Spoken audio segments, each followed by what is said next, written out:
to exchange some questions that were not able to pose during the whole session due to time constraints, and also share with us in a few statements what are the requirements of these smart learning ecosystems, how can we do it better, and do it polyphonic and not and break the silence of it, give rise to many voices. So I found the role modeling in having the game master learning this role study coach very interesting. One of the roles that I was wondering whether there was in um, the other roles was the data protection specialist. How to how to game this system with the role of the data protection specialist. Did you consider in that, Marcel? Yeah, no, well, he actually is kind of in there because roles are adaptable if you want them. But in there's a technology enhanced learning advisor in there, and he or she, the kind of these role cards is on the one side they explain what the role is, but on the other side, in the steps in the method, they have this questions already prepared. And this technology enhanced learning role has actually questions about what data you are you going to store? Why are you storing this? Are you communicating to the students about, or to the parents of the students? It depends on in which educational grade you are. Why that you are storing it and using it and stuff like that. So these questions come by during the game. I noticed that the first time when you play this game, it's a lot. So the first time I introduced the roles and I let people play by their own roles. So in the experiments I did, I had some data, well, at least people that have the task of data protection in their current role in the institute. During the discussion, you also see when he or she is, it's more aware of that, that they are actually talking about these topics or not. One of the limitations of my study is that I only did this study in a IT context. So I'm teaching at the School of Information and Communication Technology. So all students and all teachers present have this aware, perhaps even more awareness about data protection than average, I think. So I'm very curious how this will work in other settings where perhaps these these skills aren't that much aware. Although when doing this in a healthcare surrounding, they are also very aware of data and protecting data because of that's part of their profession as well. Defending the data of the patient is almost perhaps even more considerate than that of a student. So it's in the game because of these roll calls have explanations on the steps and extra questions that you can lay out there during the co-design. Yeah. So dealing with the data of the learning is one of the key that we have to have in mind when dealing with these learning ecosystems. Going back, it was really driven by Francesca's contextualization. By the way, Francesca had to leave a little earlier, but anyway, I'll pose the question because I believe it has to do with most of our work. She contextualized her work as in a very constructivist perspective, and some of the things that really bother me in all educational levels is that we go very group oriented. Of course, industry and most of our daily professional activities are solved in a group setup. That's true.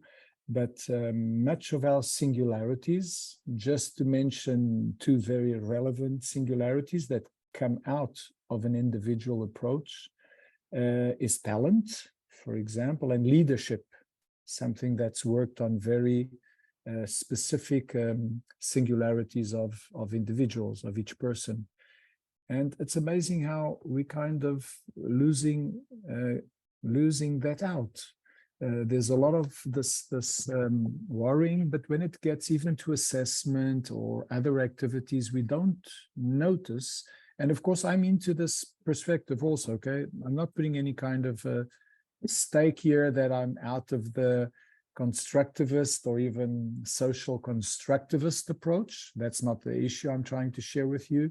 It's really sometimes doing this, we seem to be forgetting or leaving out that we are at the same time getting into an extremely individual-based society. Once again, I'm not, this is in a very, I'm giving you a very philosophical approach and leaving out, of course, egoisms and narcissisms. So the more pure singularity and individual singularities we can now put in the social construct. And it bothers me that we really do this. And it always seems when we are discussing our methods, our models, that this individual singularities don't come up. So this is more like just sharing with you. It's a comment, it's a view, and it's also a preoccupation, let's put it like that, as a researcher and also as a teacher. Yes, also this comment arises one of, as I was hearing all the presentations and reading your papers, one of the things that all of you share, okay, we must know the learner and get the data, how they do it. And of course, we know that this is there are many advantages for it because we get our teaching practices more personalized and meeting their and addressing their needs, but also there is a community of learners, and if we get too much personalized into how we are adopting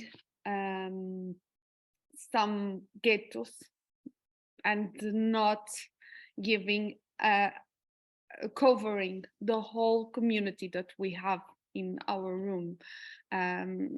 There is the pros, but also the cons, because too much personalization, we can also make not so much democratic.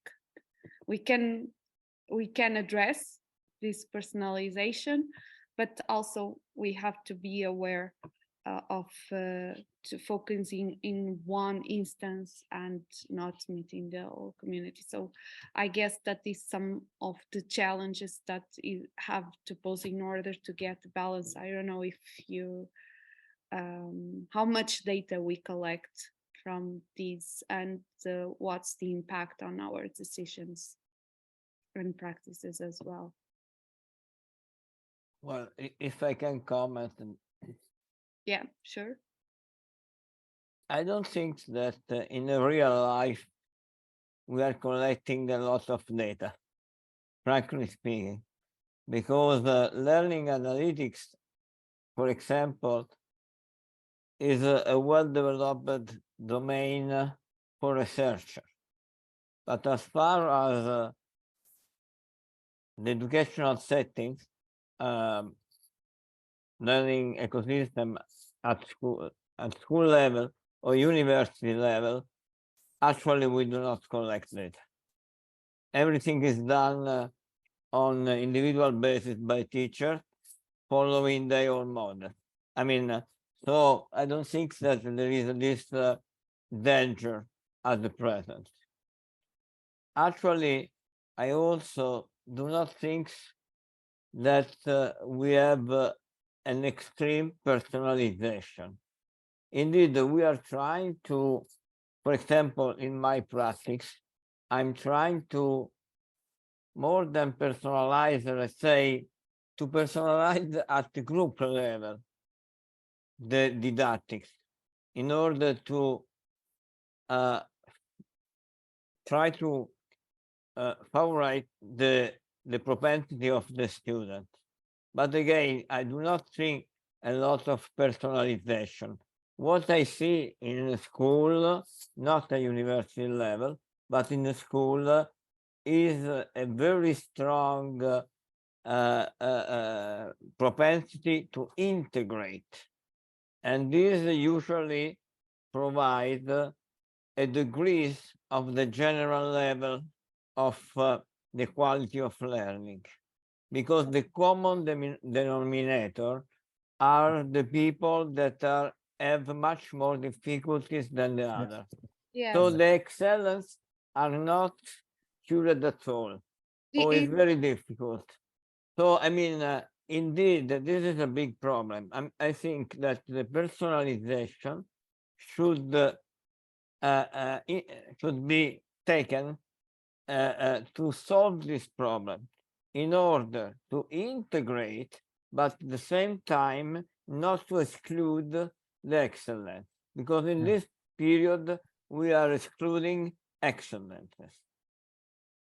Okay. Yes, also in my context is the data is not collected for so many data for collected, and I corroborate your opinion, but I know of some contexts in which data is collected in the beginning of schools, and it has impact on vocational of the students. And sometimes what is collected is not put into context. And this has implications on the students' lives. They are determined to a path in which the data collected determined what they will do in the future. And because it's so connected with the vocational path. So I guess that yes, I agree. We have to be balanced and also be attentive in which these data can be used and how it is used, because it's our also responsibility. I don't know if Maria, Raquel, you put these all the questions into our minds with with this special issue edited. So I don't know if I have to be honest that the roots of polyphony are from Stefan's idea. So from yeah, okay, so dialogism and course, collaboration in between people. So yeah, yeah, that's why we transpose it to the theme of the conference. So yeah. Let me maybe in a last comment, and we could maybe wrap up this final open session, Liliana, discussion.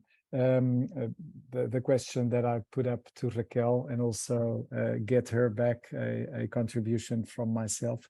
It's really something that has to do with next generation. We can call it like next generation AI. And I think it goes deeper when we're looking at AI and transparency, ethics, and everything that goes along with that. We know that's in agenda now.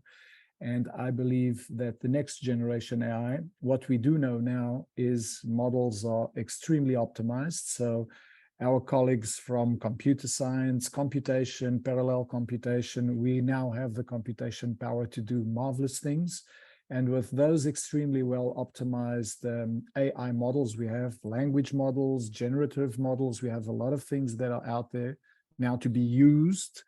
The appropriation of those models has to have a context. And one of the first things is what we want to do with them. And aside this is preparing the data set training. And we have to identify how to interface the data set training of these models and put them into purpose. Maybe we'll have high school teachers and students putting up the data sets and training these models.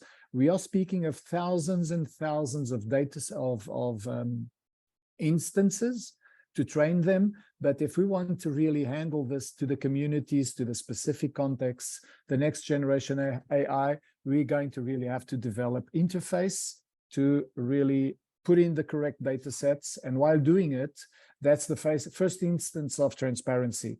We might not know how this blends. We might not exactly know how the mathematical models and everything that's inside AI and is the basis will deal with the outputs. That's something we'll still have to do in the next generation AI. But to interface this, and the training data sets have to be in context and with the people that will be using the technology and this new media from that point of view, that I think there's a lot to do. Well, we're coming to the end. We hope you enjoyed this session and invite you to read the other papers of this number.